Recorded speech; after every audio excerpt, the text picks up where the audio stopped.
Usiku wa giza, nyuma ya maduka ya Kariakoo, Bakari alimuona paka mweusi akikohoa kwa maumivu. Ghafla, kutoka mdomoni mwake zikaanza kutoka noti za pesa. 10,000, 10,000. Macho ya paka yakawaka mekundu na sauti ya ajabu ikamwambia, tutakuwa pamoja. Kabla hatujaendelea na simulizi hii ya kusisimua, bonyeza subscribe sasa hivi, like video hii na niambie kwenye komenti unatazama ukiwa wapi leo. Tuone ni wapi mashabiki wetu wengi wanatazama hadithi hii ya kusisimua. Tuanze sasa. Jua lilikuwa linachomoza taratibu kwenye anga la Dar es Salaam, lakini kwa Bakari, kila mwanga wa jua ulikuwa kisu kinachochoma majeraha yake ya ndani. Aliwahi kuwa mfanyabiashara anayeheshimika sana Kariakoo. Maduka yake matatu ya jumla yalivuma kwa bei nafuu na huduma nzuri. Lakini yote hayo yaligeuka kuwa majivu baada ya Rashid, mshirika wake wa karibu kabisa, kumsaliti. Bakari alikuwa amemwamini Rashid kama ndugu. Walianza biashara wakiwa vijana wadogo, wakiwa wanabeba maboksi kutoka bandarini kwa mikono yao wenyewe. Walikula pamoja, walishirikiana siri, hata wakachangia fedha kwa familia zao wakati maisha yalipokuwa magumu. Lakini tamaa ni mnyama wa hatari. Rashid alitumia ujanja na nyaraka bandia kuhamishia mali zote za kampuni kwa jina lake peke yake. Kwa sekunde chache tu, Bakari aligeuka kutoka kuwa mtu mwenye heshima kuwa ombaomba. Wafanyakazi waliokuwa wakimuita boss walimgeuka. Benki zikafunga akaunti zake. Wateja wakaanza kumzunguka kama mnyama aliyeshindwa. Kila mtu aliamini maneno ya Rashid kwamba Bakari ndiye aliyekuwa mwizi aliyepoteza pesa za kampuni. Aibu hiyo ilimponda vibaya. Mke wake Asha alimuacha na watoto wao wawili kwa kisingizio cha kutafuta maisha bora. Alimuachia barua tu: Bakari, nilikupenda kwa moyo wangu wote, lakini siwezi kuishi na mwanaume aliyeshindwa. Watoto wanahitaji mustakabali bora. Samahani. Barua hiyo ilikuwa sumu. Usiku aliwahi kukaa kando ya bahari kuu ya Hindi, akiwaza kujitupa ndani, lakini yoga wa Mungu ulimzuia. Hivyo akaendelea kuishi, akiuza sigara moja moja mtaani, akilala kwenye chumba cha kupanga chenye ukuta uliojaa unyevunyevu. Lakini dunia haikumuacha. Kila alipopita mitaani, watu walimcheka. Yule ndiye Bakari aliyekula pesa za kampuni na kuanguka. Sauti hizo zilimfanya apige kelele moyoni mwake, lakini kimya chake kilificha moto mkali wa kisasi.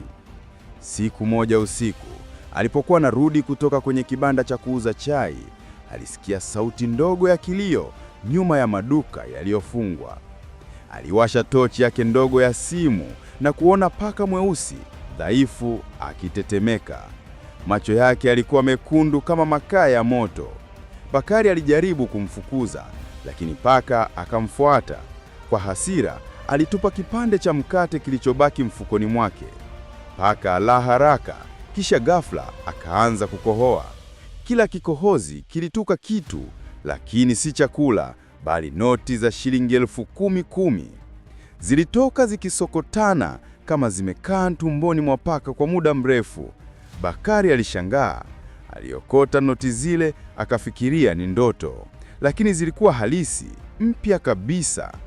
Paka alimwangalia moja kwa moja machoni na kutoa miliao ya ajabu, kana kwamba anasema, tutakuwa pamoja. Usiku ule Bakari hakulala. Aliweka paka yule kwenye boksi dogo, akamlisha tena, na kila alipomlisha paka alitoa pesa. Machozi yalimbubujika. Je, huu ulikuwa muujiza kutoka kwa Mungu au karibia la shetani? Wiki chache zilipita. Bakari akawa na pesa za kutosha kukodi duka dogo, kununua bidhaa na kuanza upya. Alihakikisha mtu yoyote ajui siri ya paka. Alimficha kwenye chumba chake, na kila usiku paka alitoa noti mpya. Kidogo kidogo jina la Bakari likaanza kurudi mitaani. Wateja walipenda uaminifu wake na bei zake nafuu. Lakini mara hii alikuwa kimya, hata kimarafiki wala washirika. Alijua kosa alilofanya awali, kumwamini Rashid. Lakini moyoni, kila hatua aliyopiga, kila duka alilofungua tena, lilikuwa si kwa ajili ya maisha bora tu, bali kwa ajili ya lipiza kisasi. Aliawa kwamba Rashid ataanguka hadharani na kila mtu ataona ukweli. Hata hivyo, Bakari alianza kugundua jambo la ajabu.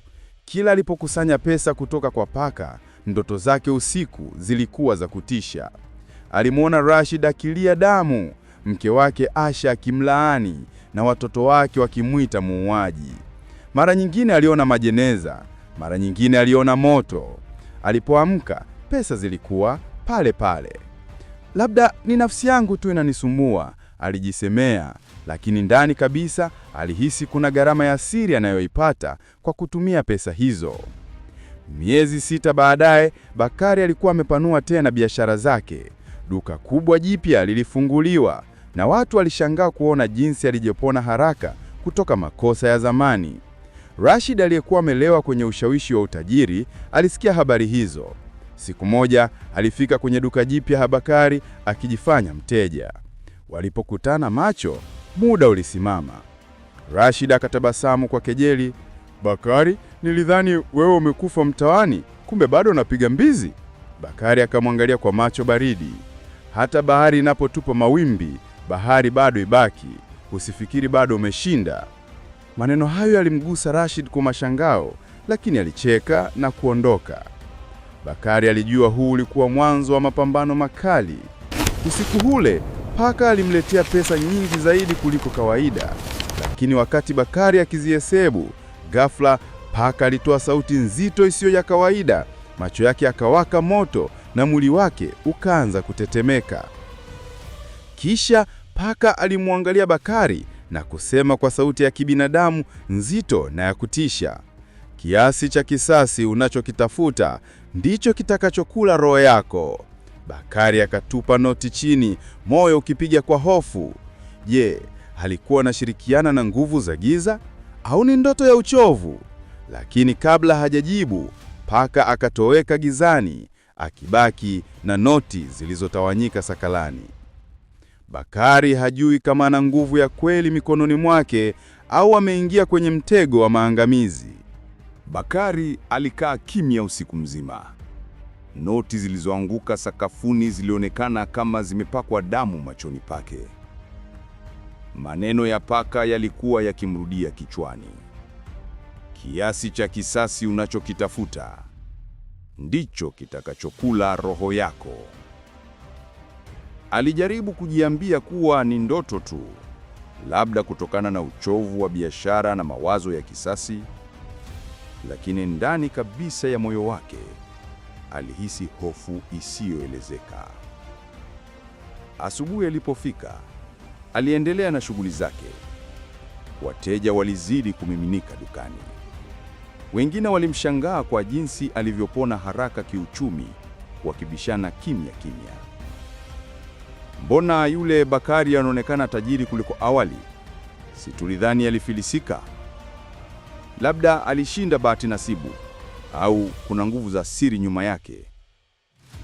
Maneno haya hayakumgusa. Kila shilingi aliyokuwa akipata kutoka kwa paka alihisi kama silaha mpya ya kumshambulia Rashid. Rashid naye alianza kugundua kuwa jina lake lilikuwa linatetemeka tena. Alipoona duka jipya la Bakari linafanana na lile alilolipora zamani, alihisi kama kivuli cha aibu kinamfuata. Wateja wachache walianza kumhama na kwenda kwa Bakari. Vipi kama Bakari anataka kulipiza kisasi? Aliwaza. Lakini akajipa moyo. Haiwezekani. Mimi ndiye ninayemiliki kila kitu. Mimi ndiye tajiri. Yeye hana nguvu ya kunipindua. Hata hivyo, moyoni mwake kulikuwa na uoga. Usiku mwingine paka alirudi. Safari hii hakuzungumza, bali alitoa noti nyingi zaidi ya kawaida. Bakari alipiga magoti mbele ya paka akisema, "Sitaki tena hofu. Nipe nguvu. Nipe mali. Nataka Rashid aanguke mbele ya macho ya kila mtu. Sitapumua mpaka nimshushe chini." Paka alimtazama kimya, macho yake mekundu yakimetameta. Kisha akalamba mkono wa Bakari, na mahali palipolambwa palihisi moto unaowaka. Bakari alijua ameingia kwenye agano la ajabu, japo hakulielewa kikamilifu. Siku chache baadaye, Bakari alifanya jambo la kushangaza. Alinunua hisa nyingi kwa jina jipya, akijificha kama mwekezaji kutoka nchi jirani. Pole pole alianza kununua biashara ndogo yaliyokuwa yakitegemea kampuni kuu ya Rashid. Ndani ya miezi michache, biashara za Rashid zikaanza kuporomoka. Vifaa havikupatikana tena, wasambazaji wakakimbia, na mikopo benki ikakuwa mizito. Rashid alianza kushangaa ni nani anayemnyenyemelea. Ni lazima kuna mtu ananifuata, alijisemea. Uso wake umejaa hofu. Wakati huo huo, Bakari alianza kuona mabadiliko ya ajabu. Kila alipochukua pesa kutoka kwa Paka, uso wake ulionekana kuzeeka zaidi. Nywele nyeupe zilianza kutokeza mapema. Alipojiangalia kwenye kioo, macho yake yalikuwa mekundu kidogo, sawa na yale ya Paka. Marafiki wachache waliobaki walimwambia, "Bakari, unaonekana umechoka sana siku hizi. Uko sawa kweli?" Lakini yeye alijibu kwa tabasamu la kujifanya, "Mambo mazuri huwa na gharama yake, usijali." Ndani yake alijua kuwa anabadilika, lakini tamaa ya kulipiza kisasi ilikuwa inamfanya apuuze kila onyo. Siku moja walikutana uso kwa uso kwenye mnada wa ardhi. Bakari, akijificha kwa jina jipya, alikuwa ameshinda badhia kubwa. Rashid alipogundua kwamba ardhi aliyotaka imechukuliwa na mwekezaji asiyejulikana, alikasirika sana. Wakati anaondoka, Bakari alimsogelea kwa siri na kusema kwa sauti ya chini, "Rashid, kumbuka nilivyokuonya, bahari haifi." Rashid aliteremka. Kwa mara ya kwanza, alihisi kweli kuwa Bakari amerejea kwa ajili ya kisasi. Usiku ule Bakari aliporudi nyumbani, Paka alikuwepo tena. Safari hii alizunguka chumba akimwangalia kwa macho mali. Halafu akasema kwa sauti nzito zaidi, "Kila hatua ya kisasi unayopiga, nafsi yako inapotea kipande kwa kipande. Je, utamwangamiza Rashid na kuangamia wewe pia, au utasamehe na kuishi?" Bakari aligura kwa hasira, "Mimi sitasamehe. Mimi sitakoma. Rashid lazima alipe kila kitu." Paka alicheka kwa sauti isiyo ya kawaida, ikitikisa kuta za chumba. Kisha akamwaga noti nyingi sana sakafuni, zaidi ya Bakari alivyokuwa anapata hapo awali. Lakini kati ya noti hizo kulikuwa na kitu cha ajabu. Picha ya mkewe Asha na watoto wake ikiwa imechorwa na damu. Bakari alipigwa na butwaa.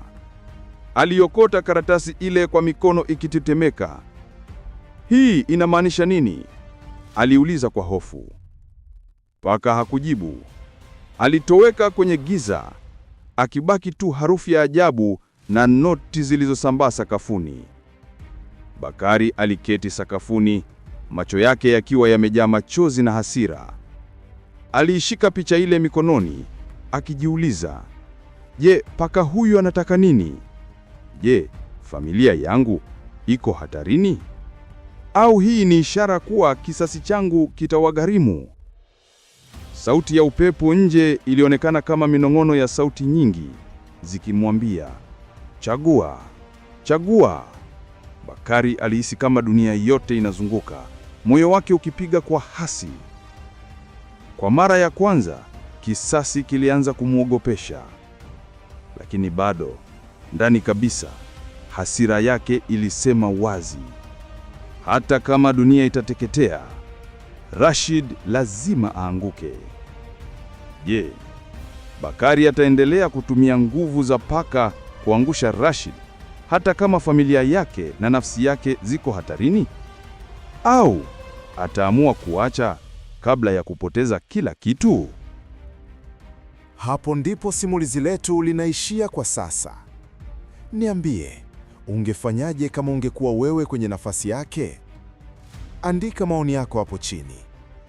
Like video hii, share na rafiki zako wa Facebook au TikTok na subscribe ili usipitwe na sehemu inayofuata ya simulizi hii ya kusisimua. Tutaonana kwenye hadithi ijayo. Bye.